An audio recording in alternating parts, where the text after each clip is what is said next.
Hello, Carrie. Hi, guys. How are you? Very good.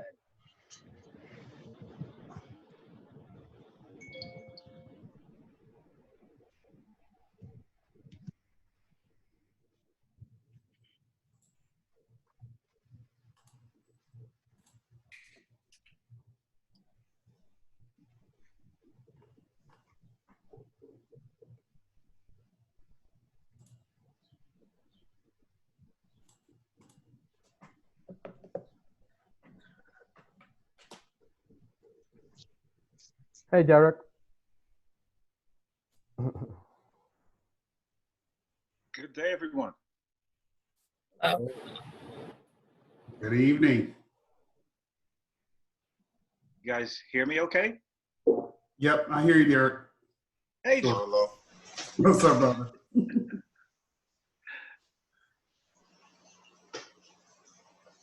Mark, 6 o'clock. All And you're right. muted. So, all right, I think we can get started. I like to keep it on time. All right. So, good evening, everyone. Thank you very much for joining us today on this beautiful day, at least in New York. I see we have some families as far away as Puerto Rico.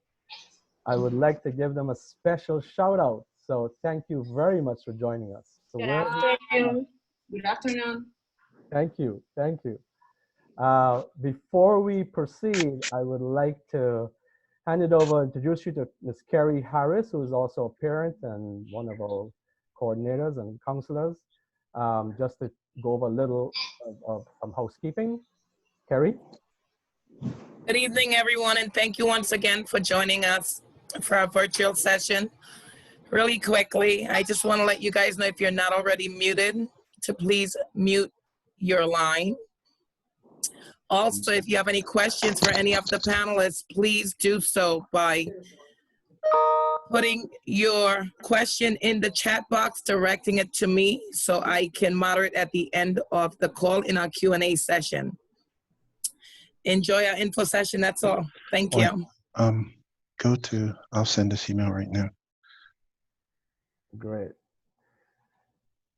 All right, so thanks again, Carrie. For those who are just joined us, welcome. As you come in, I guess the other participants will be coming in as we start, but I think we have so far about 40 something people, which is great. So welcome to our Inspiring Young Minds second virtual info session. Thank you for registering and attending. We pray that everyone is safe and well during this pandemic time. And again, thank you so much for coming in and spending this evening with us. So my name is Mark Chung, and I'm the co-founder and president of Inspiring Young Minds. Although I do have a nice title, I'm first and foremost a parent, like many of you here today. In fact, I always tell parents that I'm always going to speak with you as a parent first, because my wife, Marion, and I was sitting in your shoes 16 years ago. Like many of you here, we were looking for a better educational opportunity for our son. Is that me? Sorry. He was a public school in a gifted program in his junior high school year, and was a 95 area student, but it always felt that he was not being challenged enough. I know this is probably some of your similar stories, but this was my story, our story. His class had about 32 students, and he thought he was doing great.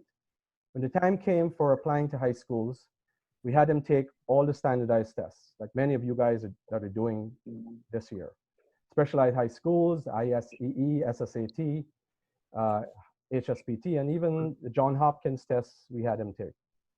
We did fairs, we did nothing like this though, nothing like these kinds of info sessions, Zoom wasn't there as yet. But we did our due diligence, and we attended, visited public schools, Catholic schools, private day schools, and eventually private boarding schools. Mark was accepted to a specialized public high school, 3 private day schools, and 5 out of the 8 private boarding schools. We were all sold, yes. The campuses and facilities were amazing. But I remember our tour guide was a young man from Saudi Arabia who was only a couple of years older than our son at the time. But he was so well-mannered. He was so mature. He was so humbly intelligent, personable, and years older, years beyond his years. As parents, we started to envision what a boarding school community could be for our son, where his values and morals he learned would be enhanced by caring adults. We all knew right there and then that Mark was going to attend a boarding school. I think we didn't need to convince him. He was already sold as much as we were. We continued to do our research before we decided on the school. We spoke with several current students and their parents, faculty members, and alum, and read more about schools. We did a lot of research. We decided we wanted a boarding school that served a diverse body. It served a diverse body of motivated students who studied and lived in a supportive, inclusive academic community where they would learn about independence and responsibility in the classroom and beyond.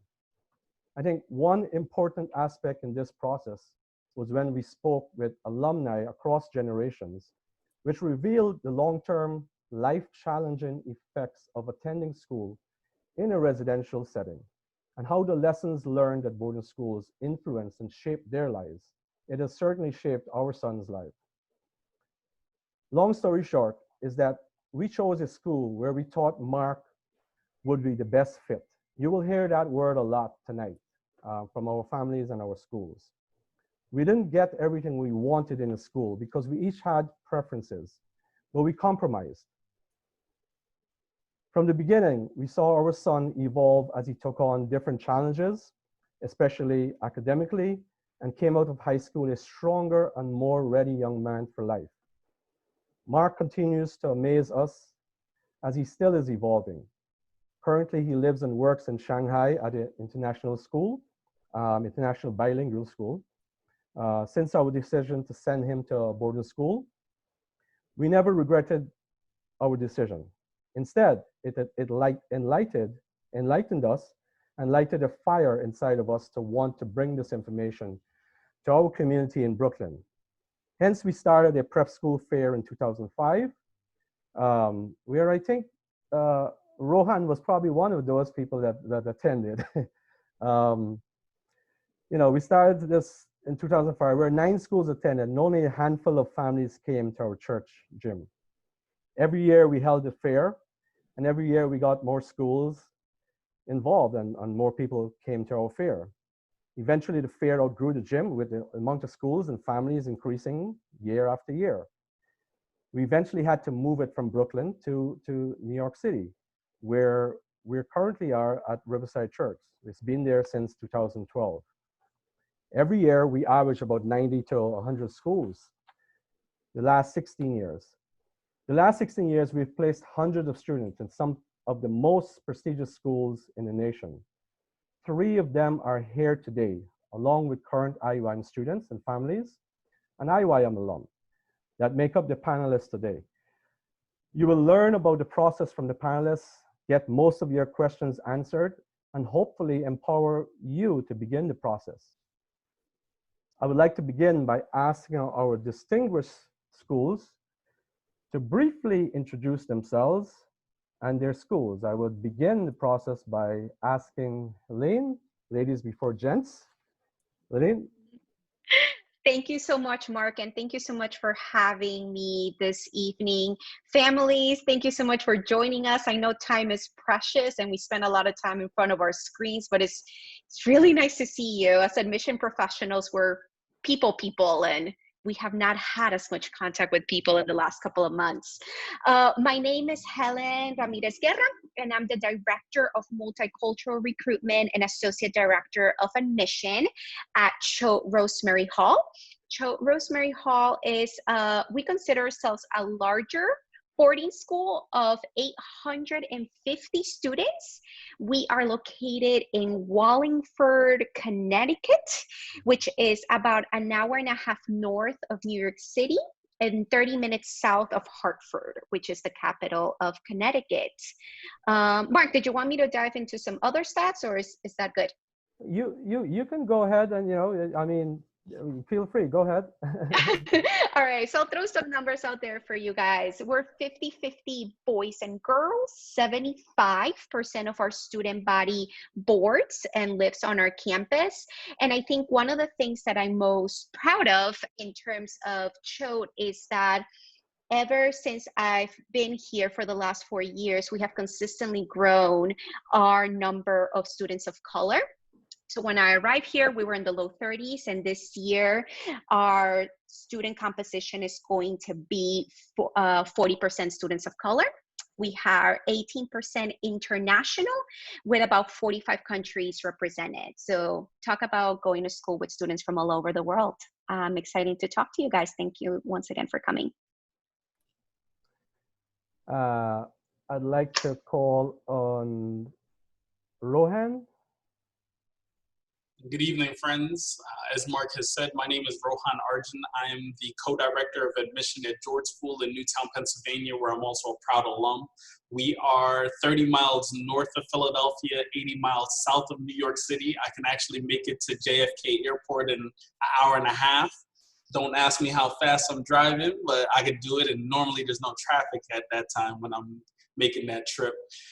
We are, as I shared, a Quaker boarding school. We do have day students as well. It's about a 50-50 split, but not to worry, we're not a suitcase school. We have students from 47 countries and 22 states. So as you can imagine, it's not as easy to go home to Jamaica or to China or to Ghana or India for the weekend. And so there's a very lively weekend. We actually have a director of student activities where her sole job is to make sure that there are activities for the students to engage in over the weekends. In terms of our student body, we are about 540 students, so we consider ourselves a medium-sized student body. 40% of the students identify as domestic students of color, so that does not even include our students from Jamaica, St. Lucia, Bermuda, Kenya, Ghana, India, Vietnam, Singapore, and the list just keeps on going. Rigorous academics, students can actually chart their own course here. So whether you are the math and science kid, the art kid, the student athlete, you could do it all here at George School. We offer AP classes as well as the International Baccalaureate program, which is essentially the highest level academics you could take before you're sitting in a college classroom. It's really focused on assessing, but also helping you to develop your social, emotional, critical thinking skills. So whether you are planning to apply to schools outside of the country or not, it's definitely a great option for students. I'll pause there because I know that you'll have plenty of questions. Thank you, Rohan. Derek? Yes, good afternoon, everyone. Thank you, Mark, for hosting, and everyone else. Thank you for giving us this opportunity to speak with you about our schools. My name is Derek Johnson. I'm the Director of Multicultural Recruitment here at St. Paul's School in Concord, New Hampshire. I've been at St. Paul's for the last 10 years with many hats to wear. So when you work at a boarding school, I also coach girls soccer. I run a boys dorm of 30 boys. So just always very, very busy. St. Paul's has been around for a few years, right? So it's been in existence since 1856, and it has an amazing campus. Now, I'm going to sound really, really biased, and I'm sorry. I live here, right? So, but I live on a campus that's a 2,000-acre campus with a ton of different opportunities. Whatever your passion is, I honestly can say that you can find it here. And if you're thinking, well, they don't have it, we can make it happen. Okay, so St. Paul's is a 100% boarding institution. Okay, so with 550 students, and moving forward. So as I think about the pandemic, I know what you're perhaps thinking. Well, are they going to have all of their students on campus? Our goal is that. And we can certainly talk about that later on. But we are a place, we're a school that is vertically housed, which means, you know, grade 9, 10, 11, and 12 live together in the dorms. And it just provides an amazing opportunity for kids to learn from each other and to feel amazingly comfortable away from home, okay? A lot of diversity on our campus. We are about that 40% with regards to students of color on our campus. And we have about 18, 19% international students on our campus as well. So lots of diversity, lots of inclusivity, and just an amazing place to start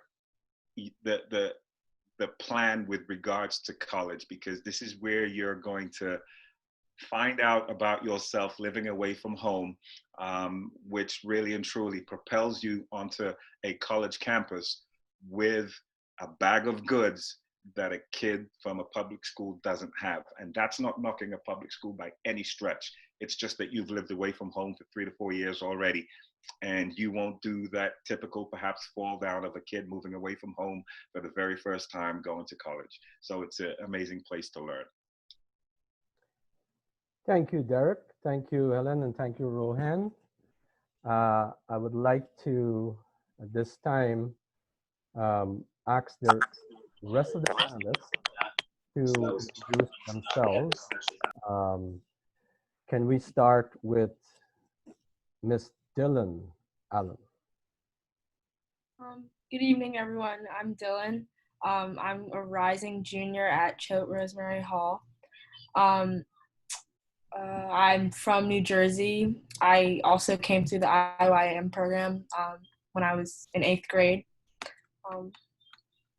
Is that about it? I think that's it. I hope you all learn a lot tonight. Yeah. Thank you. Thank you. Camille? Hi, everyone. My name's Camille. I'm a recent alum of George School. I'm going to be attending Ursinus College in PA this fall, hopefully. And I also found George School through the IYM and, you know, the encouragement through my mom and especially Mark. So shout out to Mark for that. And yeah. Great. Thanks, Camille. Denzel? Denzel here? Maybe he's needs to be unmuted. Mute myself. Oh, there you go. There we go. Thank you. Clearly, I don't know how to do this yet. Good evening, everyone. My name is Denzel Jobson.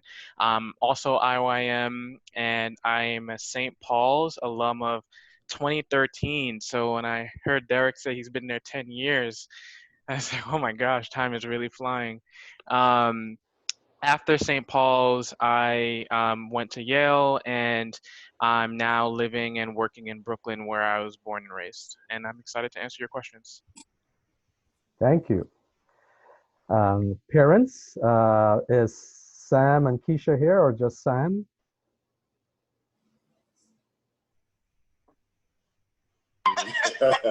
Hello? Everybody can hear me, right? Yes, we can. I'm just here. Keisha's on her way. Dylan is my daughter. We're parents, rising 11th grader at Choate Rosemary Hall. We probably were introduced to Mark and IYM program when Dylan was about in 6th or 7th grade. And we were actually drafted around then. She just didn't pay attention until she was in 8th grade. So any questions, you know, any insight that we have this so far, we're here to help. Great. Thank you very much. Jackie? Hi, everyone. Welcome. I'm really happy to see all your faces. My name is Jackie Graham Mills.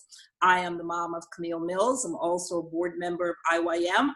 Been with IYM and Mark now for about 15, 16 years. Camille was the one that said, although I've worked with kids going off to prep school, Camille was the one that said, I really want to do this. it is an awesome experience. I also want to mention that I also went to prep school. I went to the Master's School, which is located in Dobbs Ferry, New York. So I know what it is to go to boarding school. Ask me any questions as a former alum of Master's School or a parent of Camille Mills, who's graduated from the George School in Newtown, Pennsylvania. Thank you, Jackie. So we're going to do a little different today. Just wanted to bring up this screen so you guys can see. So I think we have a large contingent of attendees, and we want to try to get to these questions as soon as possible. So on the right hand of the screen, you'll see we typically go to the explanation of the process by schools. So I'm going to quickly go through it, but instead of having the schools go through it so that we can get to your questions. But I guarantee that these are we can explain this further to you once you if you're interested in moving forward. We'll also give you that information on how you can do the online application with IYM. So these are the generals. This is like a summary. So you'll have to complete an online inquiry with schools, right? You're also here at this info session. That's where it kind of all begins, right? Once that is done, you'll typically call the schools to set up interviews and tours with schools. They can also tell you that I don't know when they're going to start those doing interviews. It's probably going to start with Zoom, but we'll get to hear some of that later on. Next thing is the schedule standardized tests. They're also going to talk about that during the question and answers. Hopefully we get to see where we are with that, because standardized tests, the SSAT and ISEE, was had to be rescheduled, or some the earlier tests in a couple months ago had to be postponed. So there's some updates on that. There's going to be SSAT at home. There's doing some other testing prometrics centers are going to open up. You're going to hear more about that. And then finally, second to last is completing an online common application, which could be the SAO and gateway. These are the terms that you hear. The SAO is a standard application online that it's a common application, just like the college application. Same way with the gateway, same thing. It makes it much easier if you're applying to these 3 schools or other schools. It makes it much easier. And then finally, the financial aid application, which is usually referred to as the SSS, right? School and Student Services TATS. So with that being said, I'm going to unshare my screen, and I'm going to ask Mr. Kurt Flanger to introduce himself and to take over the moderating the questions. Good evening, everybody. I'd like to welcome all of you here. Like Mark and Jackie and everybody else, I was a parent first and was sitting where you were 10 years ago before my daughter went to school. So I know the feeling of nervousness and excitement at the same time. So we're going to ask some questions of our panelists that hopefully will lead you all into the process for boarding school and give you a flavor. We're living in really extraordinary times. As some people have said, we're living in the 1918 flu pandemic, the Great Depression, and 1968 all at the same time. And I'm sure one of the first things that you're all considering is, how am I going to send my child away to school with a raging pandemic and with social unrest and with so much economic uncertainty? So let's start there, because I think we can alleviate a lot of concerns, because these schools have done a lot of thinking about this. So let me start with Helen and turn to you first of all about COVID. What are your plans? Are you going to open in the fall? Are you going to be residential? What can you do to alleviate the concern of a worried mother or father at home right now? Absolutely, Kurt. Happy to get started with that. It is the most common question we have been getting at our weekly information sessions. Choate Rosemary Hall is committed to opening their doors in September.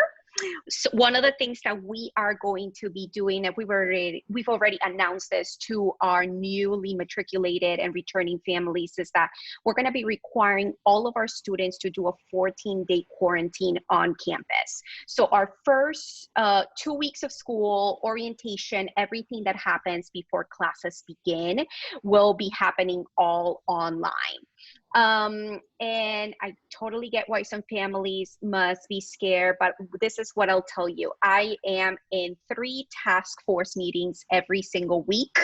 Each task force meeting is about, and Roja's laughing because I know he's probably doing the same thing too, probably about 3 hours long. And we're thinking about the medical piece. We're talking about safety. We're talking about the academic and co-curricular experience. We're talking about the residential space. So we totally understand that not all of our families might be able to get to campus, especially our international families. So we're actually going to be using a hybrid model where we're going to be teaching classes in the mornings, in the afternoons, but also in the early evenings. So that way we could accommodate all different time zones. All of our students are going to be required to wear masks, and they are going to be giving their own little boxes of Clorox wipes so they could wipe their stations after and before use. We're coming up with different solutions so that our students don't even have to open doors with their hands, so that way we avoid as much contact as possible. And finally, I think what I will say is that we are going to be putting our students in family pods. And what does that mean? We're going to be putting our students into smaller groups of about 5 to 10 students. Those are going to be the students that share a bathroom. And it's in that space where students are not going to have to wear their mask and feel totally comfortable. We're going to do that through the residential space. So that way, for example, a building, a dorm house that has 4 floors, we will have 4 family pods based on those floors. So we are going to have to get creative. It is going to be a big change for everyone, but we have been having, like I said, this task force meeting since April. We're getting ready. We have plans, and we're already putting those plans to action. Excellent. Let me say, well, I'm going to ask these questions to an individual rep, but feel free, Derek or Rohan, to step in if there's something different about the way your campus is handling it. Because we're just in the interest of time, because otherwise we could have a 4-hour debate on each one of these questions.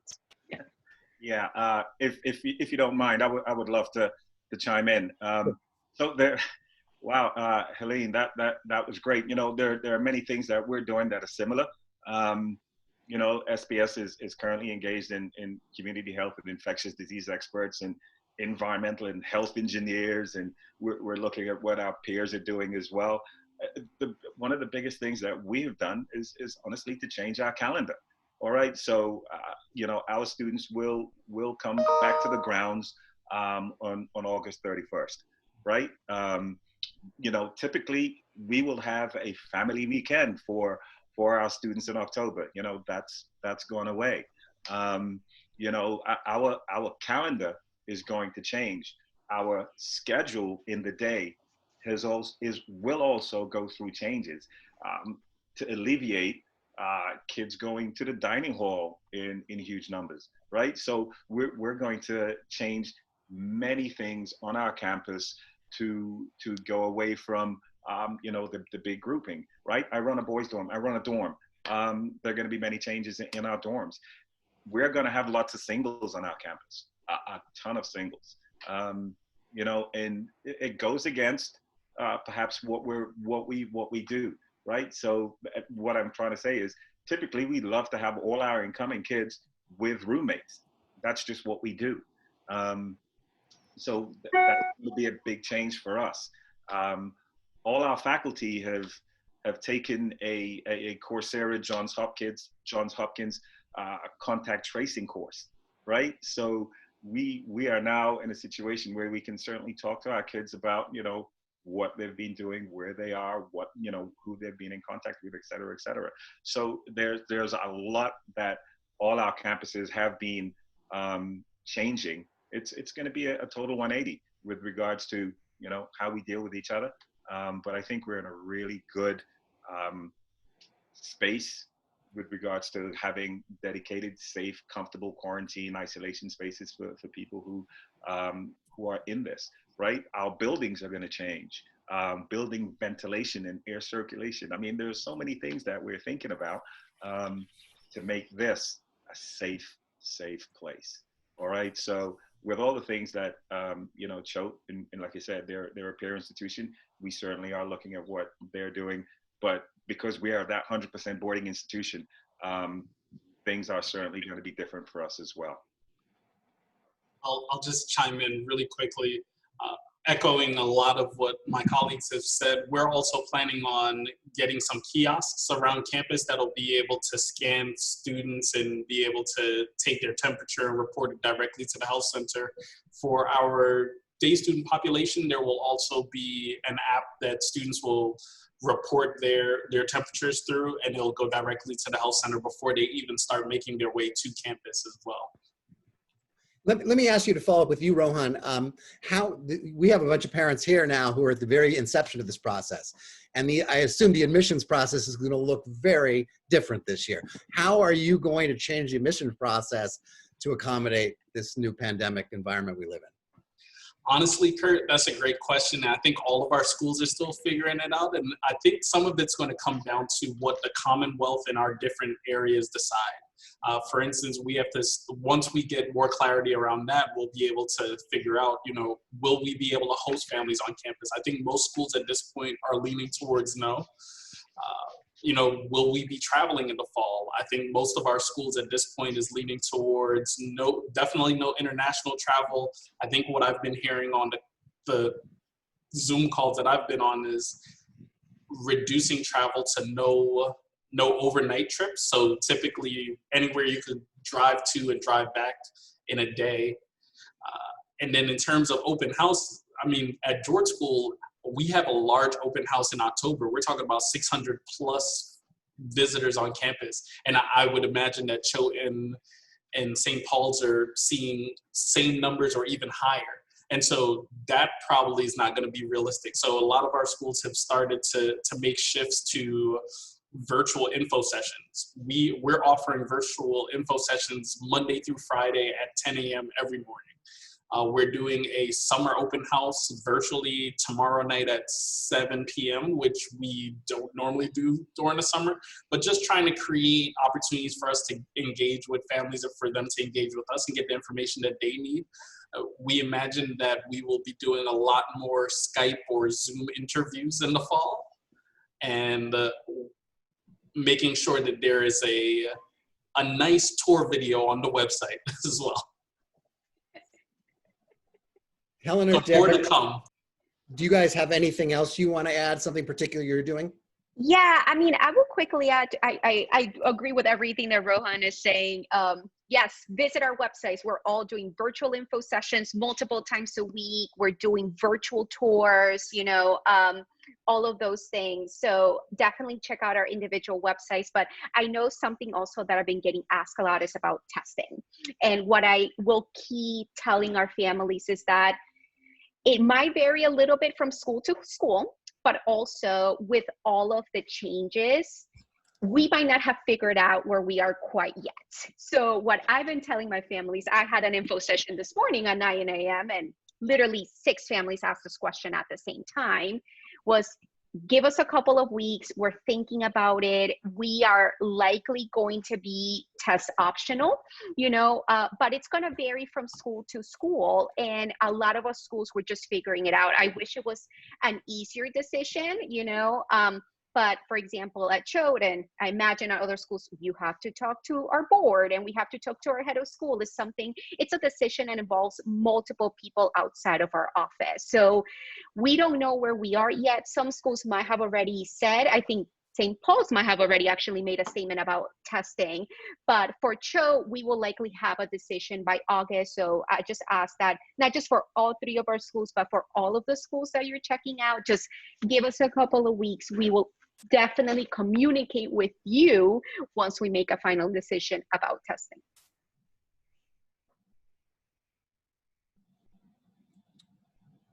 Derek, you want to unmute yourself? Sorry. Okay. I apologize. I apologize. As Helene indicated, St. Paul's has made a decision. We are going to go test optional for this upcoming year, and we also realize that in the terms of in the depths of a pandemic, where perhaps situation where families are in situations financially, we're also going to waive those fees just because it just is a tough time. So test optional, and the fee piece is gone. So we look forward to kind of moving forward in that direction, and I think it's just a real nice gesture, but honestly, it just makes sense, just because of what's been happening. Let's address that. You raised something. Obviously, at any time, people look at the sticker price of an education at St. Paul's or George or Choate, and people usually their eyes roll back in their head. I know I did when I looked at it.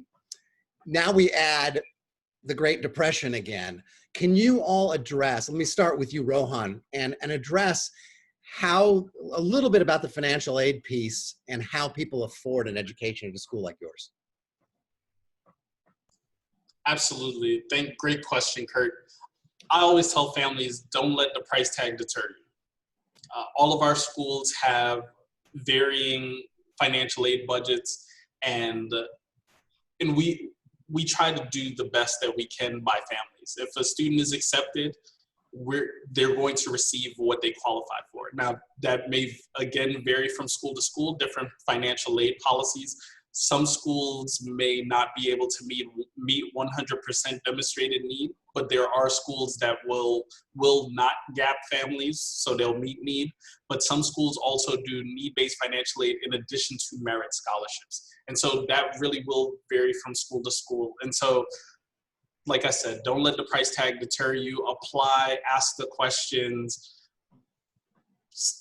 apply for financial aid even if you don't think that you'll qualify for it, because trust me, those families that are those 1% families, some of them are applying even though they should not. One of my favorite stories is a family that applied for financial aid and they tried to write off their speedboat. The reason they tried to write off their speedboat is because it was the only way that they could get to their vacation home. And when you're having the conversation with those families and you're trying to explain to them that they do not qualify, you have to try and put it in perspective of the entire financial aid pool, applicant pool, which there are families that don't have vacation homes or speedboats. And so we have to be mindful of that as well. We cannot, financial aid is not about your willingness to pay, it's your ability to pay. And so we cannot supplement lifestyles. So like I said, when in doubt, apply. The worst that a school could tell you is that you don't qualify. But when you also apply, keep in mind that your perception of your demonstrated need may look different than the school's perception of your demonstrated need after they look at your tax documents, your tax returns, your W-2s, as well as the SSS application calculations or the tax calculation. At George School, we have a $12.1 million financial aid budget, and we do offer need-based financial aid, so we do meet need, but we also offer merit scholarships as well.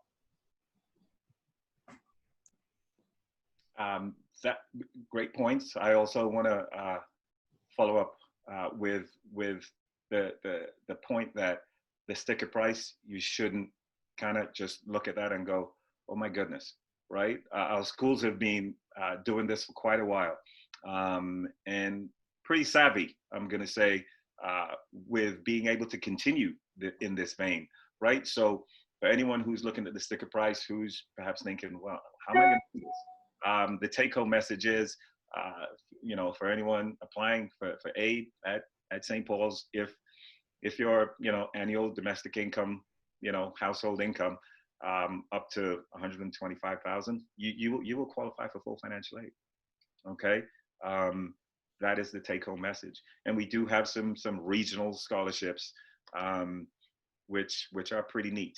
But I think the sticker price should not should not be a deterrent to you in this process. I also wanted to make another point, was that, you know, with all this going on, we've frozen our tuition. All right, so it's going to be the same for the next few years, just because of the situation that we're in. Kurt, I just want to address a little bit about sort of the first part of your question, and I think this shows, you know, the way that some of our schools are committed to, you know, meeting 100% of their need. And one of the things that we did this year is actually we developed an additional fund here at CHO to be able to offer financial aid for 1 year. And it's something that, you know, a lot of our families who at one point were, you know, received maybe a small grant, and then we were able to increase their grant due to everything that has been happening with COVID, you know. So there was sort of like a separate application process that we put forward in the spring. So we did give that opportunity to our families, because usually our families apply for financial aid in December.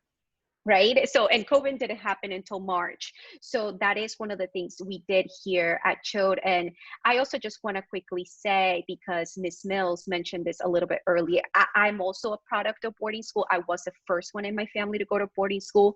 I am thankful that I got financial aid to go to boarding school. And what I will encourage all families, and this is something that Mark and I have conversations with often, is if you receive a financial aid package that maybe doesn't make sense, call us, ask, appeal. You know, I think Rohan makes a good point. Sometimes what we think and what the school thinks, it's a little bit different, you know, but sometimes we might have missed something, or we don't know of certain extenuating circumstances that are not covered in the application. So call, appeal, talk to us. I always tell families, I'm not the director of financial aid, but call me, because I know about these situations. So we want to encourage families to really trust us. We're people here, and we don't want this to be something that comes in the way for you to attend one of our schools. Let me just throw in there, as a parent who went through this, who first looked at that sticker shock and told my wife, what in the heck are you thinking? Don't do that. Don't even pay attention to it up front. Mark and IYM are very, very adept at dealing with the financial aid process. And for those of you parents who've had kids in college, it is a much more benign, much friendlier process. And frankly, they have a lot more money than colleges and universities do. So don't let that be a deterrent in any way. Apply, look at the schools, apply, and we will help you deal with that. Okay, and now let's move now on to the other real big issue that's going on in our culture today, and that's what I'll loosely call the Black Lives Matter movement. It's a general sense of racial unease, anger, frustration. I have two children who graduated from Lawrenceville School, one who's just graduated this year. His second choice, by the way, Derek, was St. Paul's. You remember my son, Jax. And he got caught up. My kids are mixed race, and he was caught up in a lot of this. And there's just a lot of feeling that on university campuses and boarding school campuses and whatnot, that there's just a lot of pressure on kids of color and how their schools are dealing with issues of racial unease and racial conflict. So let's start with you, Helen, if we can. What are you doing at CHO to deal with these issues, to help kids learn and to overcome what's a really fractious time? Absolutely, Kurt. And like you said, I think we could have one workshop just about this, honestly. I mean, I think one of the things that I tell families right away, which I know could sometimes sound a little bit scary, but this is the truth. We are predominantly white institutions. You know, this is what we are, you know, and as a immigrant to this country who went to boarding school 2 years after coming to the United States, you know, I look back and I'm very excited of the progress that has been made. You know, when I went to boarding school, I was the only Latinx woman in my class. I'm not even kidding. So am I excited of what we have done so far? Yes. Do we have a lot more work to do? Absolutely. I think personally at CHOT, I like to say we are committed to diversity, equity, and inclusion. That is one of my jobs, is to recruit families and students. And we need to think even further about how we're nurturing those families when they come to campus. We have come up with some great initiatives like a pre-orientation program for students of color, a mentoring program for students of color, gatherings that are specifically for families of color that I know Sam and Keisha and Dylan have attended and that I have invited to. So we are doing all of these things, but what I also would like to personally see from my institution and others is a little bit more work towards being proactive of our students' needs rather than being reactive. Another example, after the tragic deaths of George Floyd and Breonna Taylor and Matt Arbery, we responded by having a day of reflection where we actually put together workshops for our students to attend, to learn about law, to learn about the history, to learn how, even though some of these things might have been put into action, were we actually as a nation enforcing them, right? We were watching movies, we were discussing, we were creating affinity groups. But I do go back to my director of equity and inclusion and ask her, why did this have to happen in order for this day of conversation to happen? So my goal as someone who is very active in our newly instilled task force for diversity, equity, and inclusion at CHOAT is to think about that, about anticipating some of our students' needs. Yes, we are here. I am incredibly proud to say that we have so many faculty of color here at CHOAT. That is actually one of the reasons I came to work at CHOAT, because of my previous 2 boarding schools. I was one of 3 faculty of color. So I had that load all on my own. So I'm able to share that with other faculty members, but I am looking forward to putting together some initiatives where we're being proactive about our students' needs and how we support them rather than just being reactive. Okay. Rohan, can I turn to you for a second? Because one of the things I found in my son's experience, and this is true of institutions everywhere, is there's diversity and then there's equity and inclusion. And diversity, bringing kids on campus and making the place look more diverse, is maybe the easiest part of the task. The inclusion part and getting everybody together is really, really hard. And I'm gonna actually editorialize a little bit here. Racism is a problem of the majority white community, not Black and minority students. What is George School doing to deal with that problem? Because that's what's going to make kids feel more comfortable and families more comfortable. Absolutely, and thank you for that question, Kurt. I think first and foremost, families, I hope that you feel empowered to ask these same questions when you are visiting our schools, when you're sitting in info sessions, because that's going to help you to make your decision, to figure out what kind of community are you potentially sending your child to, but also you're joining as a family. It's, as Kurt has mentioned, the easiest part is to diversify the student body, but what else is the school doing? You know, you have to take into consideration, as Helen mentioned, these schools were not established with us in mind. And so there are all of these reminders as you are navigating the school community that reminds you that you're a guest here. So when you're walking the hallways, do you see yourself reflected in the pictures in the hall? Or is it just dead white men hanging on the walls? When you're sitting in the classroom, regardless of how a student identifies, is it a multicultural curriculum? So regardless of who's sitting in the classroom and how they identify, they can find the affinity with the course and the material that's being covered. Does the faculty and staff, is it reflect the student body? And not just, there's nothing wrong with the dining room roles and environmental service roles and facilities roles, but do the students also see themselves in the teachers and in the administration? Like, these are just a few of the things that need to be taken into consideration. When you're talking about financial aid, does the family need to continue to go back to the financial aid office for help with different expenses, or is this something that's already taken into consideration? In terms of at George School, what we're doing, first and foremost, we do have a Black account. Feel free to go and read the experiences and stories that have been shared. Our head of school has actually partnered with the person that is managing the account. So we have the fortunate nature that the student who is running it is actually a current student, and they contacted us before starting the account. And our head has decided to partner with that person to make sure that, you know, we can use this opportunity to learn and be better. And so as a result, he has actually reached out to the account manager, which the person has posted to the account, that he is inquiring about what departments are these stories most aligned with. And so while specific names of faculty members will not be posted to the account, it will make its way back to the head of school so that we can continue to grow and help those individuals be better, get them the professional development that they need. We also did the AIM assessment last school year, so the 18-19 school year. So it's the assessment of inclusion and multiculturalism. And so we've already started to implement the recommendations from that study. No shocker, you know, while we do have a diverse faculty, well, adult community, we need more teachers of color.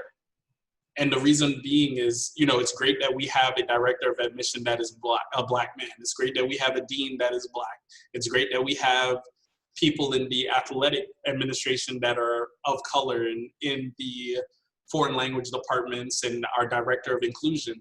But let's be real, the place where students have the most engagement with adults are in the classroom. And so that's one of the areas that we're working on. But there's plenty of other ways that we're making our voices heard as well, to communicate to the community, both alums, current students, and new students, to let them know where we stand with the Black Ad account, where we stand on Juneteenth, where we stand with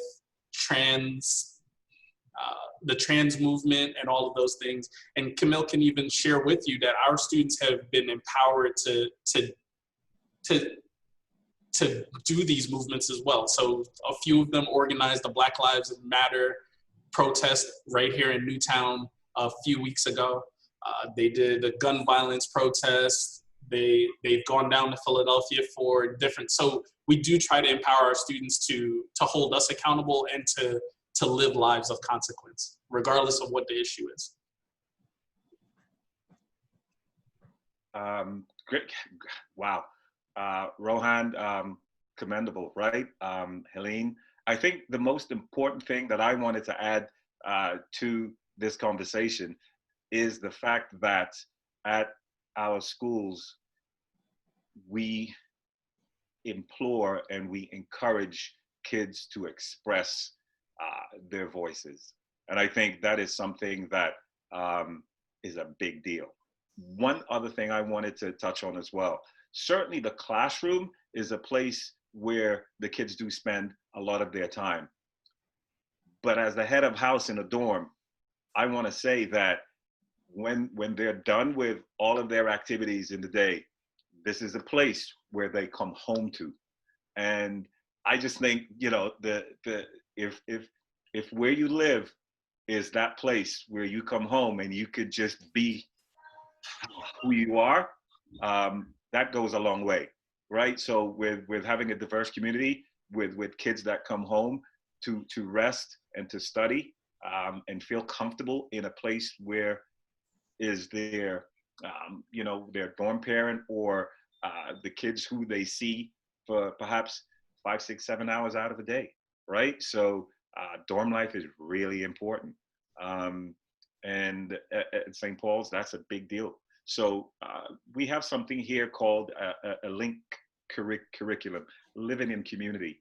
And moving forward, this is one of those addendums, right? You know, we're going to have, you know, incorporated into this, you know, the anti-racism part, the anti-institutional racism teachings. That's going to be included into this particular curriculum of classes that all 9th, 10th, and 11th, you know, graders have to take, right? So it's a challenging time all the way around, and I think the most important piece here is that we honestly want to hear the voices, and I think there's no suppression with regards to that. Those are great points, Derek. The last thing I'll say really quickly is that, you know, racism, sexism, ageism, anything with an ism attached to it is operating at a systems level. And until our schools are ready to approach them from a systems level, we'll never be able to fully combat these things. So I'm talking about getting the board of trustees, do they look like the student body, getting them training, talking about the senior administration level, talking about the faculty and staff, but also the student body. Our head is committed to getting everyone implicit bias training. So it's a start. We still have plenty of work to do, but we're not shying away from it. All right. Well, I know we could go on for this for a week or two and never solve it. I do encourage all these families, when you get into this interview process and you have concerns, please express them. Ask open and honest questions, because you really want your child at a place where you feel comfortable. And we should all be holding institutions like these to account. And you want to know exactly how they're going to deal with these issues, because racial issues are going to come up. Racism is embedded in our society. Kids are going to have conflict. The question is, do the adults on campus have the ability to teach and to help start to solve it? So let's turn to another direction. We're fortunate. These three schools we have with us today are all senior high schools, preparatory schools for college. There are also junior boarding schools, which typically have from 5th, 6th, 7th, 8th, 9th graders. And we are fortunate at IYM to have a number of kids who are junior boarding school students who will all be looking at high school. So we thought we'd ask them to step up and ask each of you a question as they begin their process of figuring out how they're going to apply to high school. So let me turn to Kiera and Isaiah. And do you have a question for Helen?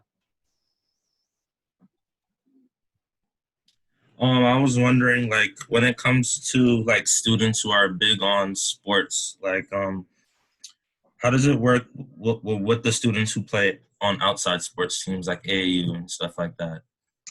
Absolutely. That's a great question, Isaiah. I think it all depends on where your outside team is located and obviously where the boarding schools that you're looking for are located. I could tell you right here at Cho, I know I work in the freshman girls dorm, and we have over 40 girls in that dorm. And every year we have more than a handful of students who played in outside teams, and we make it work. You know, I think our location, it's something that draws a lot of these families. You know, you can get back to New York by train.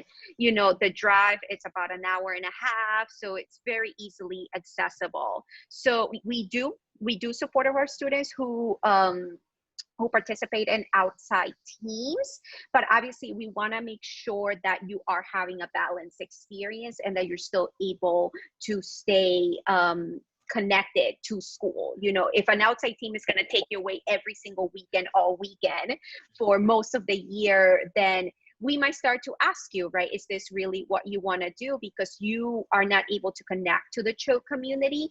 But I think if we're able to find a balance, which we have been able to find with all of our student athletes that I know of personally, you know, why not? We'll support you either way. Thank you. And I'd also ask all of our junior boarding school panelists, before you ask your question, if you'd introduce yourself a little bit, just so the reps know who they're talking to.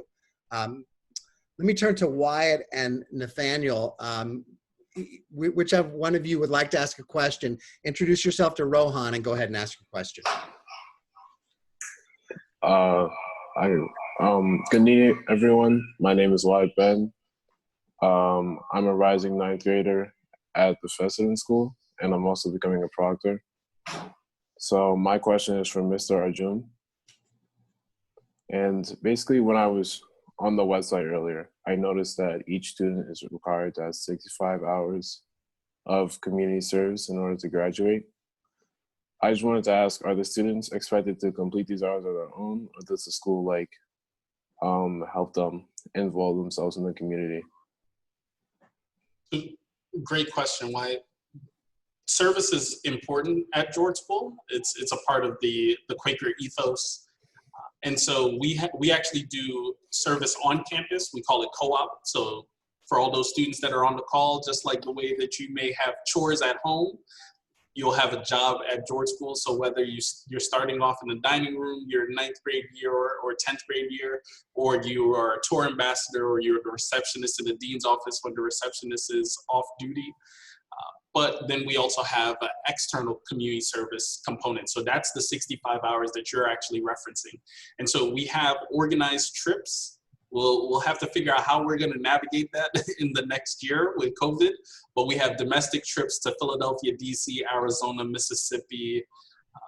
And then we have international trips to Nepal, Japan, China, Vietnam, Uganda, Rwanda, South Africa, France, and a number of others. So I doubt those international trips will be happening, but that's typically how students complete their hours. They do it on a trip. But then you also have students who opt to apply to do an independent service trip, apply to do an independent service project. And so that means when you go home to New York City, for instance, and you're doing service, you would keep a journal and get someone to sign off that you actually did conduct those hours. Great. Let me turn to Noble and Mason. Noble, Mason, do you guys have a question for Derek? Yes. Hello. My name is Noble Whitfield. I'm a rising 9th grader at the Indian Mountain School. I'm prefect and captain of the varsity basketball team. My question for you, Mr. Johnson, was what does a successful student at St. Paul's School look like? Question. I'm going to say just like you, Noble. All right. So typically, right? So any kid that has that, just drive. Okay. Whatever your passions, kids have a ton of passions.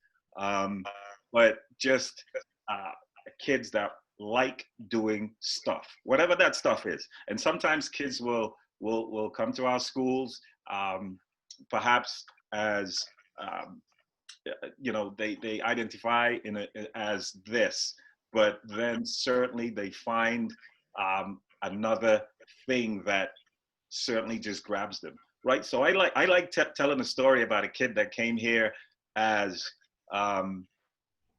he was a 6'4" soccer player. Wait for it, right? So soccer is played in the fall, right? He walks by our football coach, and our football coach loses his mind, right? He's 6'4". What are you doing? You're playing what? Soccer? Are you? No, you need to be with us, right? So, but the kid is, you know, he's sold. He's a goalkeeper, and he's good. So you know, we go through the fall, and we have a ballet company on campus. Wait for this, right? So I go to see the Nutcracker. Guess who's performing in the Nutcracker? The same kid, 6'4", soccer player, dancing with the ballet company. Okay, wait for it. He graduates. He goes to Davidson. That's cool. They have 3 goalkeepers. He talks to the coach. You know, I'm not going to keep 4.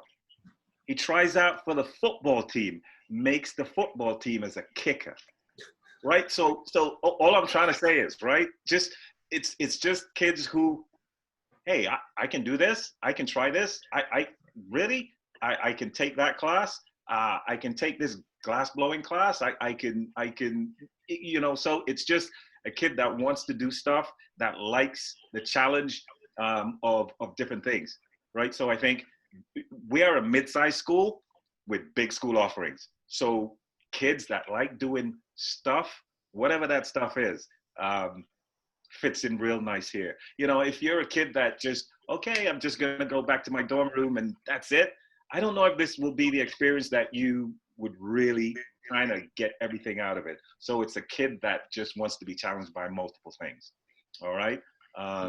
And we're a place that you don't have to be that outgoing kid who is, you know, loud. And we have kids here who are, they are the most introverted, but they are going 100 miles an hour. All right. So it is just a kid that wants to do stuff, whatever that stuff is. Yeah. Okay. Thank you. Thank you. Thank you, Noble. Excellent. Okay, we're running out of time here for the questions for our panelists from us. I'd like to turn to Carrie if we can, and let's see if we have any questions from our families who are here, because they're the real purpose for being here. And so let's turn it over to them. So we did have a couple questions come in, but before I go on to those questions, I believe some of the other IYM junior boarding students that are on there as well still have some questions. I'm going to turn it over to Kiara first. And this question would be for Helen. I'm Kiara, and I'm a rising ninth grader, fourth A.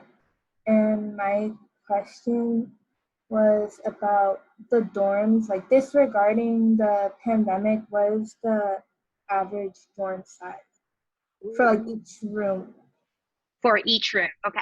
So here, I think I really like this question because actually this is something that I wish we spend more time talking about, but I think one of the great benefits of Choate is that we actually have over 30 dorms/houses on campus. And the reason for that is because we have dorms that house as many as 55 students, but we also have some houses that have only 5 students in them. So you really especially get to choose what type of experience you want to have. Do you want to be in a larger dorm setting, or do you want to have a sort of smaller experience and more of a house setting? Something also that I think it's a little bit different about Choate is that we have freshmen only housing. So all of our freshmen live together. Our sophomores and junior students live together, and our seniors live separately because we have different rules depending on what grade you're in. And almost, I will say 98% of our rooms are either singles or doubles. More singles become available as you get older. We only really have a handful of triples and quads on campus. And those really tend to be for those students that really want that experience. So I hope that answers your question. Thank you, Kiara. Thank you, Helen. Next, we'll move on to Nathaniel. Nathaniel had a question for George School.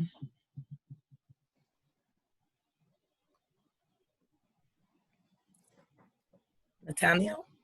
Hi, I'm Nathaniel Rochford. I go to Eaglebrook School. I'm on the student council right now. And my question was, right now, since it's during this COVID, are there still going to be allowing tours and interviews during the summertime? We are not really allowing visitors to campus right now, but we do have virtual info sessions Mondays through Fridays at 10:30 a.m. in the morning. They're scheduled for about 45 minutes, and right now they're small. So the most that we've had on one call is about 3 families. So it's really one-on-one. Definitely happy to conduct interviews during this time via Zoom as well. Thank you. Thank you, Ron. Next, we have a question from Mason. Mason, this question is directed to Derek. Hello, my name is Mason. I go to Rumsey Hall. My question was like, what do the students do like during the weekends? Or like any activities, trips, open gym, or anything like that?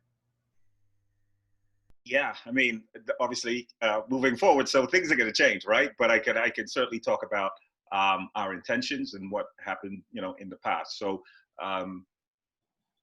so I'm going to have to set this up, right? Typically, we are a school that has Saturday classes, right? So, and it's a half day of Saturday classes, and typically, right? So, once you have, gotten to your last appointment, or you've played sports, typically kids would be able to leave our campus and go into town. But certainly as we get into school in September, that won't be a thing, right? So so kids are going to be on campus.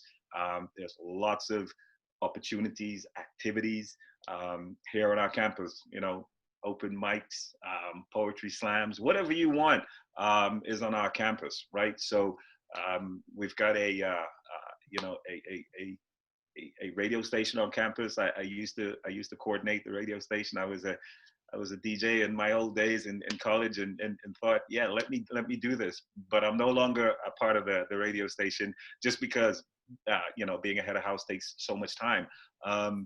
But lots of activities, opportunities on the campus itself.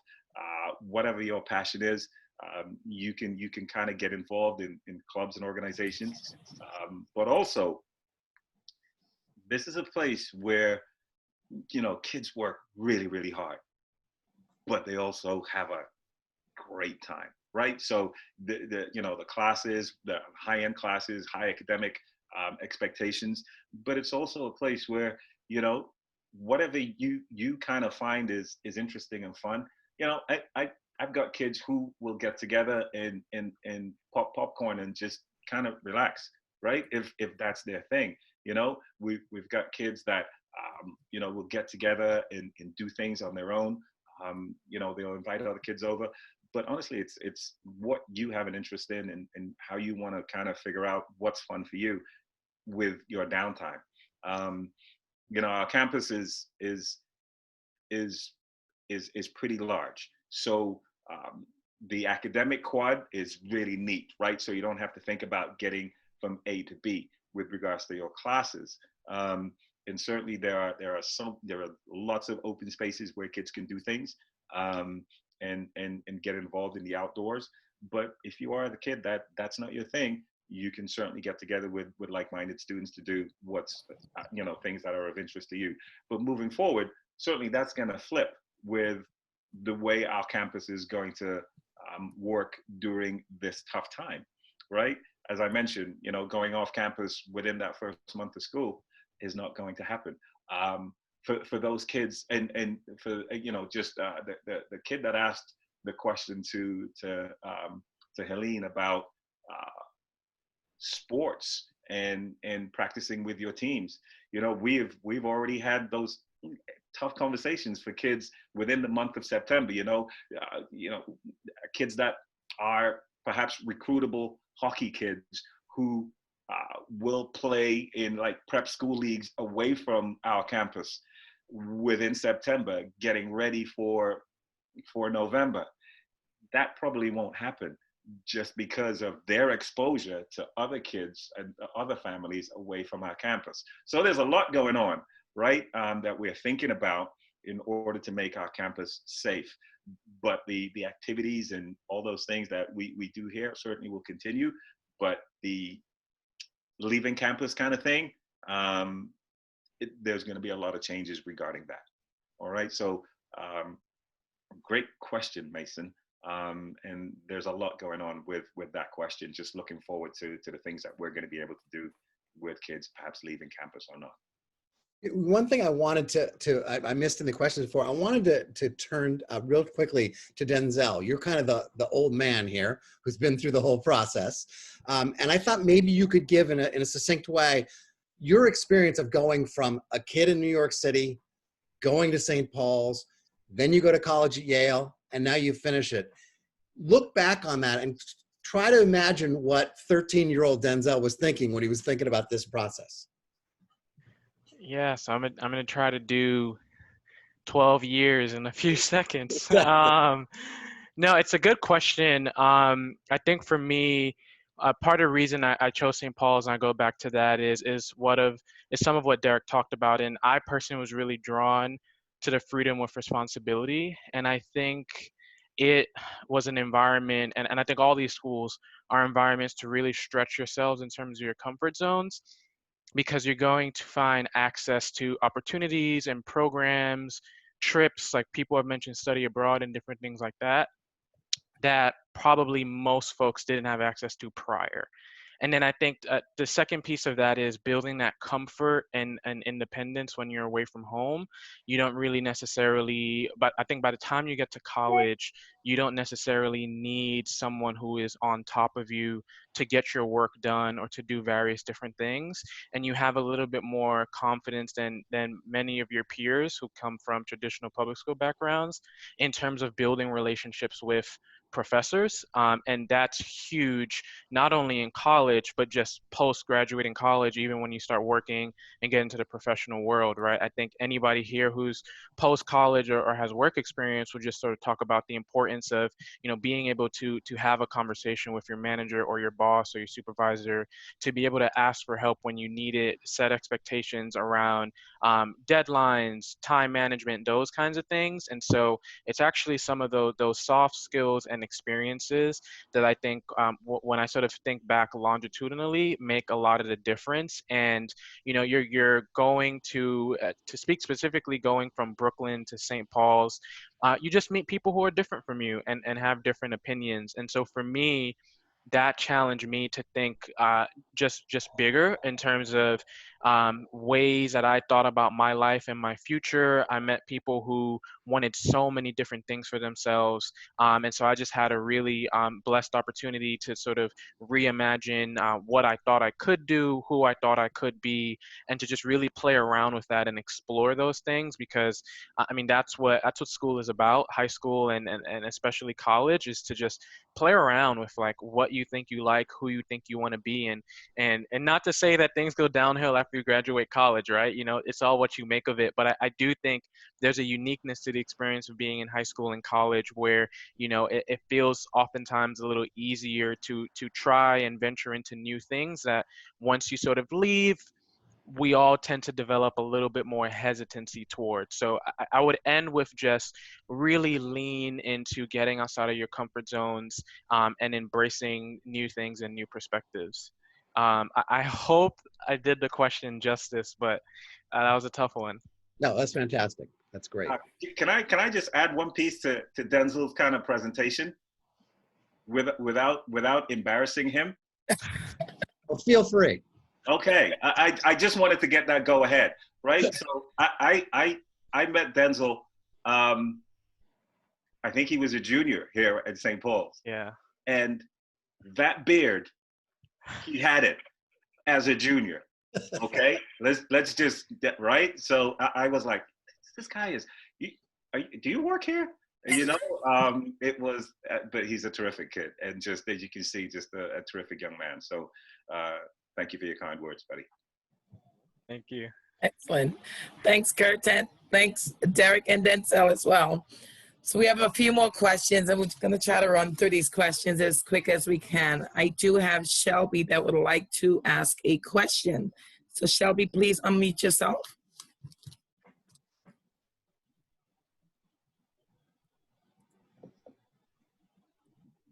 Shelby? We're not able to hear you.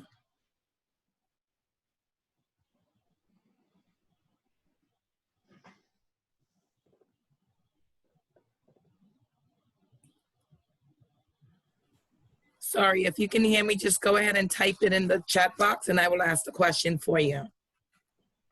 Okay, great. I'll move on to the next. I have Dane that asked the question for a student to answer, and that question was, so I'm going to have Isaiah, I'm going to ask Isaiah to answer this question. Where is the question? So Dane's question was, what does it, my goodness, I just flipped through. These questions are going through so quickly. I'm sorry, guys. I apologize. What was the feeling when you just arrived to boarding school, and how did you adjust? When I first got there, I was kind of sad because I don't want to leave my parents, because before boarding school, I never really left them for a long amount of time.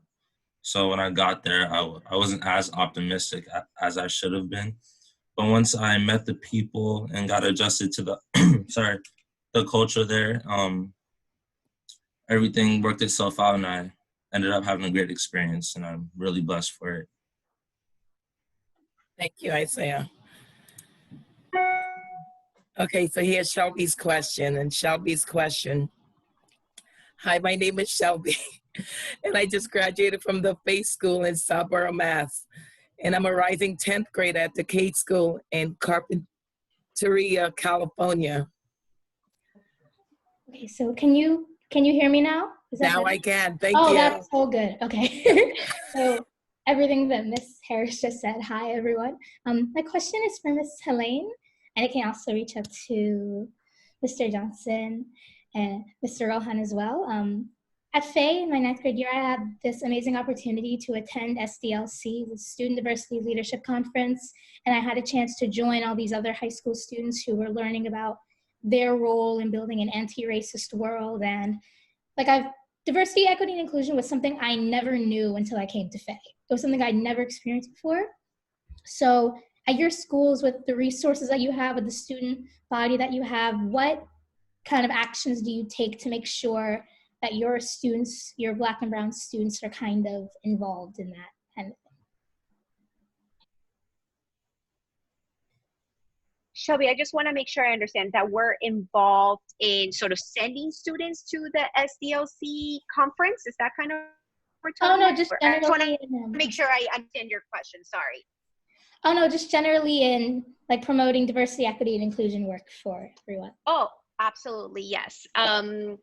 I would say that it is an ongoing conversation at CHO. You know, I think one of the things that I enjoy the most of my work at CHO is actually, I'm one of the faculty advisors to the Affinity Group for Girls of Color, RISE, which Dylan goes to those meetings. And I think we specifically do a lot of that work, you know, in sort of these safe spaces that we create for our students of color. So I think that is definitely something that we're constantly thinking about, is creating these spaces.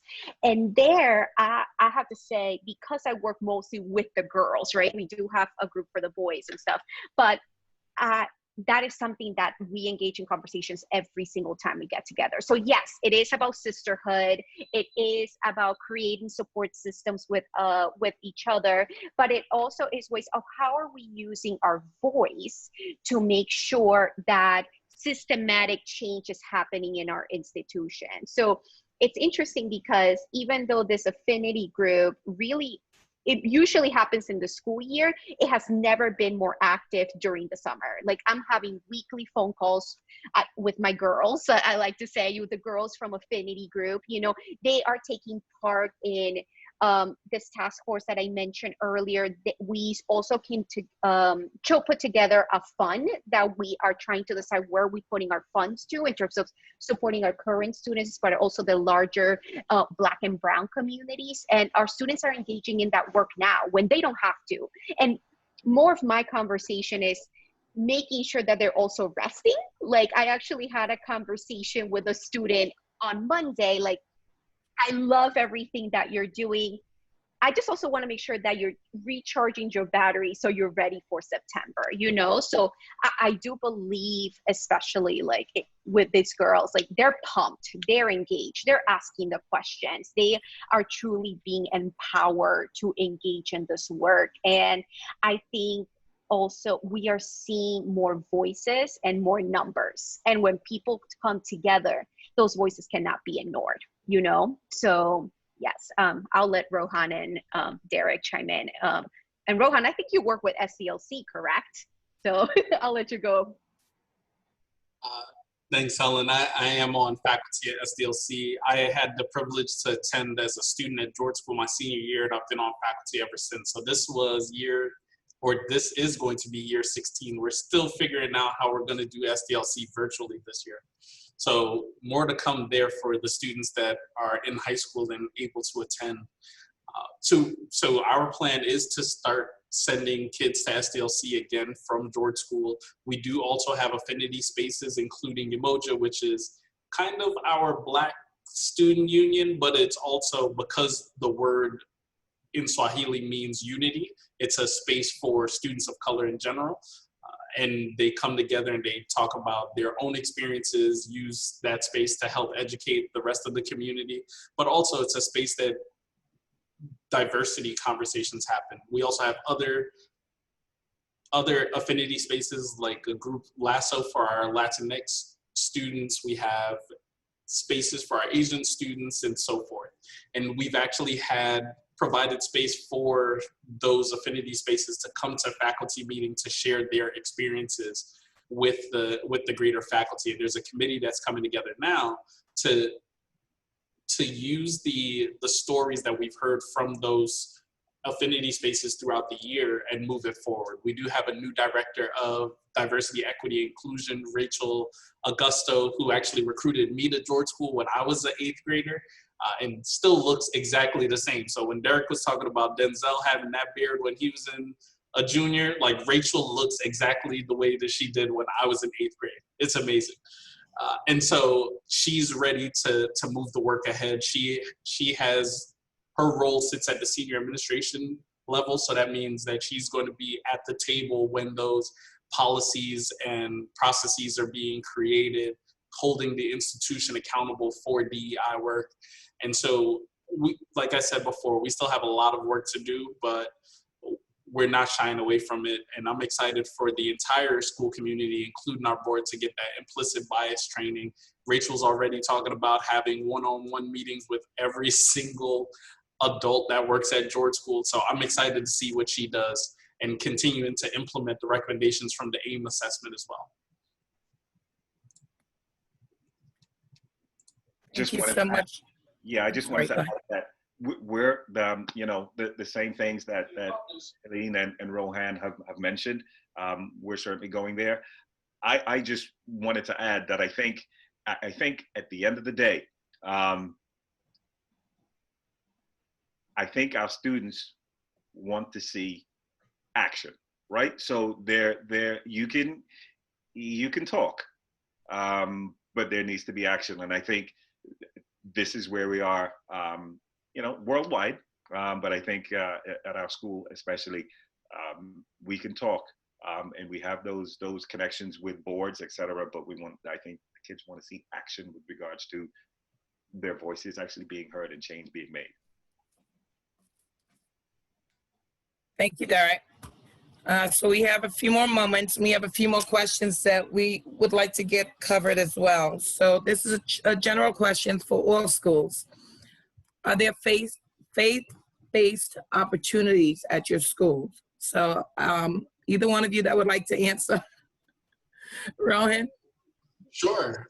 So as I shared before, we are a Quaker institution. With that said, at the foundation of everything that we do, you find the Quaker testimonies: simplicity, peace, integrity, community, equality, service, and stewardship. Don't be impressed. We call them spices. That's the way that I'm able to remember them so easily. And so we do go to Quaker meeting for worship. Half of the school goes on Tuesdays, half of the school goes on Thursdays. And the idea in the Quaker religion is that there is that of good or that of God in everyone. And so with that said, the idea is that you don't need someone to facilitate your connection with the higher being that you believe in. So when we're in meeting for worship, you're actually just sitting there in silence for 30 minutes. It's hard to believe that 300 plus students can sit in complete silence and not on their phones, and there's pin drop silence during that time, but it's actually a powerful community space. And so some students will, if they're particularly religious, they'll silently pray, some will meditate, some will reflect, and some will just sit there and stare off into space and count the windows, let's be honest. And some of them are falling asleep, let's be honest. And so with that said, we are very much an interfaith community. So only about 9.7% of the student body identifies as Quakers. So we have students who are Christian, Catholic, Hindu, Muslim, and so forth. We actually have a Muslim prayer space upstairs in the Quaker Meeting House, which was a student initiative.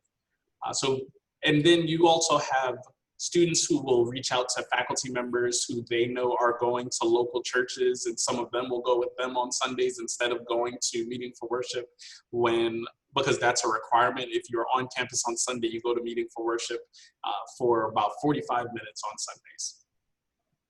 Carrie, I just want to add something quickly, just because we're not religiously affiliated. We are independent. So we, for example, at a school who is independent won't have any sort of chapel requirements like that. But for example, at Choate, we do have a Protestant chaplain, a Muslim chaplain, a Buddhist chaplain. We do confirmation classes. We, we have Hillel on Friday. So we do support all of our students across all religions, even though we are technically an independent school. Awesome. St. Paul's is based in the Episcopal tradition. So we wrap our arms around whatever your faith is. If you are still seeking, you are welcome. Now, with our space, right? So we have this amazing chapel, right? That we meet 4 days a week at 8:30, and we house 650 people in our chapel. Now, moving forward, obviously that's going to change, right? As we look at what September will look like. But from years previous, we would meet at 8:30 in the morning for about half an hour, and we have different interfaith groups on campus, and this is where they have an opportunity to teach the rest of the school body about who they are and what their religion means, or special holidays, et cetera, et cetera. So very, very inclusive with regards to the religious piece here at St. Paul's. Thank you, guys. Another question that came through with regards to the 2020-21 school year. Are you guys still accepting applications for this current upcoming school year? Derek, would you like to answer that one? This for starting in the fall? In September, yeah. No, we are a full school in this time, and we do have, currently we still have people on our wait list calling us, hoping that just in case someone says no at the last minute. So we certainly are a full school right now. Thank you so much. Typically, Choate is also full, so.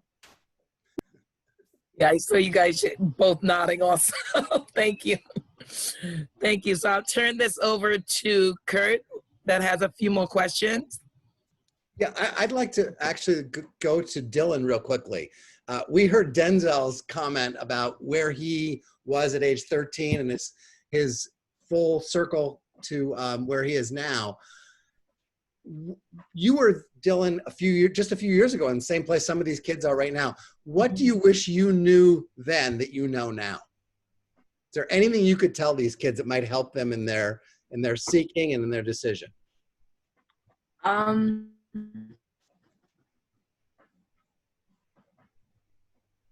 would recommend always knowing, like, if you're going to start the process and you're starting to revisit school once you've gotten accepted, that there's definitely one school that is for you, and you'll feel it as once you're on the campus. I know I had a hard time deciding when it came down to these two schools, which one I wanted to go to.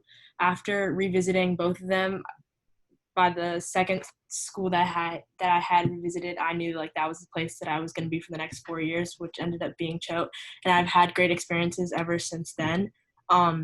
So I think it's important, yes, to keep an open mind when you're applying originally, but once you're starting to get acceptances and looking at the school again, just try to picture yourself there for the next 4 years, and whatever place makes you feel the happiest, and that's definitely the place for you. That's great. And Camille, I want to ask the same question. What would you advise a kid who's sitting there, who's probably excited and half terrified by the process of going to boarding school? What would you help them make that decision? I know that when I was making the transition into boarding school, I was really scared about making friends and adjusting just to living in a dorm, because I was how am I going to do anything if my mom's not telling me to do it? And it's just a part of growing up. But especially at George School, which I'm so grateful, there are people in the dorm who are just there for you, and parental figures who guide you and try to put you on the right path, and just not constantly helicoptering you and like over you being, hey, did you do your work? Do you work? Because they want you to have some level of independence, but just checking in, seeing if you're okay, if you're homesick, if you need anything. Like when we have our dorm meetings where like each floor would like meet with their dorm parent, like there would be snacks and like it wouldn't be a formal like make sure you guys don't leave the water running on the sink, but it would just be like, how was your week? Are you excited for the weekend? How was that, you know, basketball game? Like, did you guys win? It would just be a common space. It was like a living room area, like you just hang out with your friends and catch up and just like rely on each other. It's very like community based. So even though I was scared, like living in the dorm for me, I was able to lean on other people who were also scared and also new to this. And I was able to make friends that I tend to have for life. So, yeah. Excellent. Well, Mark, it's a little after 7:30. We don't want to keep people forever. So do you want to make a few closing remarks?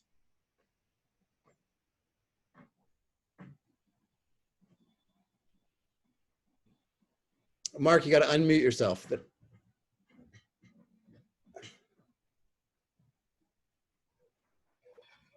Thank you for that, Kurt.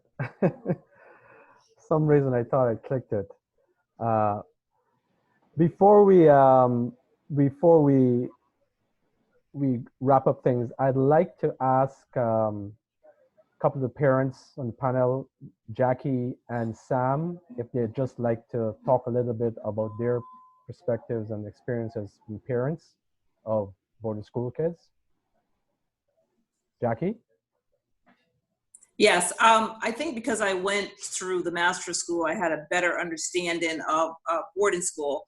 But then when we got to George School, I saw that my years of the master school was, you know, modernized. I think it's a great opportunity for your child. I think as the young lady mentioned earlier, you will know where you belong. I like to tell the story that my daughter was not interested in going to the George School because she said Quakers, they're going to be churning butter and wearing bonnets, and I am not going to Pennsylvania to churn butter and wear a bonnet.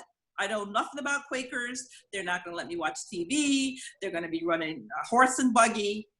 And look where she ended up, at George School. She went there, she fell in love. So go with your heart. Go with, you know, yeah, it's hard to visit the schools now because of COVID, but talk to the faculty, talk to the students, you know, do as much research as possible, and you will know when the school is right for you and for your child. I am eternally grateful that she went to George School and had an incredible experience and has turned into the wonderful young lady that she is today. Thank you very much, Jackie. I turn to Keisha and Sam if they're here. Hi, this is Keisha. You just want to know some advice, some good advice? Yep. And just introduce yourselves, who you are and. I'm Keisha Allen, Dylan Allen's mom. She's entering the 11th grade at Choate. I joined the call late, but I would just like to say that you just got to trust your instincts. Like, you'll know the school once you get there. That's a good fit. And don't doubt yourself once you drop your child off. Know everything is going to be okay. If not, they can communicate with you as much as, you know, as much as required. And just go with your gut. Like, just don't doubt yourself for 1 second. That's what we did, and that has worked thus far. The pandemic for us is a little uneasy, but I'm just going to continue to just trust the process and know that this is a good space for her and other children in the same boat. Thank you very much, Keisha.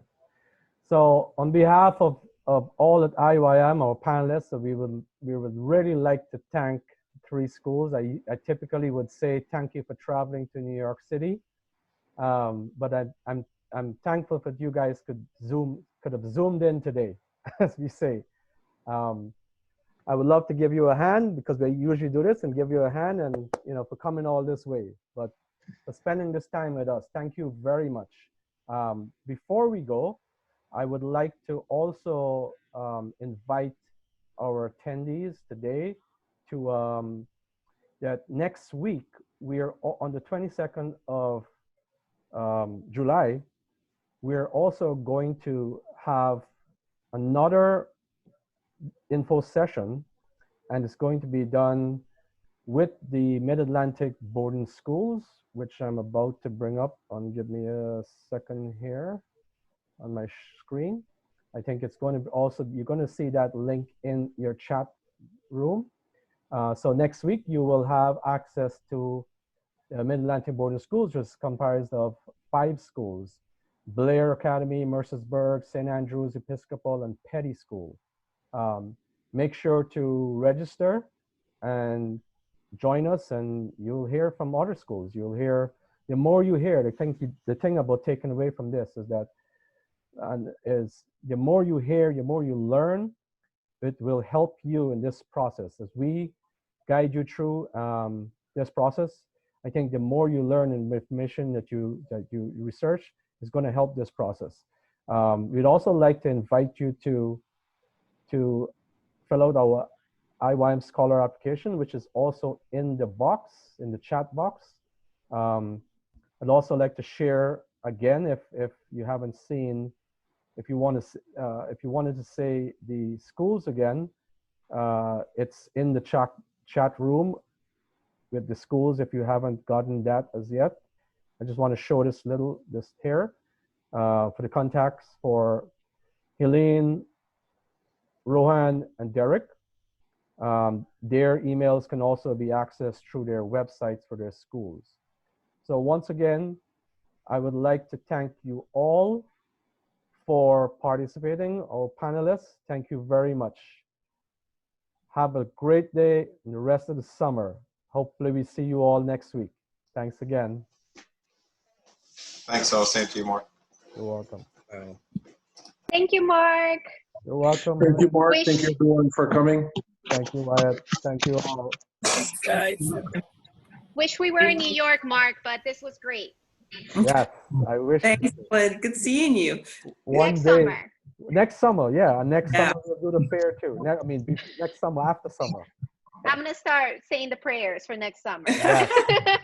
Carrie, good to see you too. Yes, you too. Take care, guys. Take care. Bye, bro. Hey, Jackie. Yes. Is Camille still on?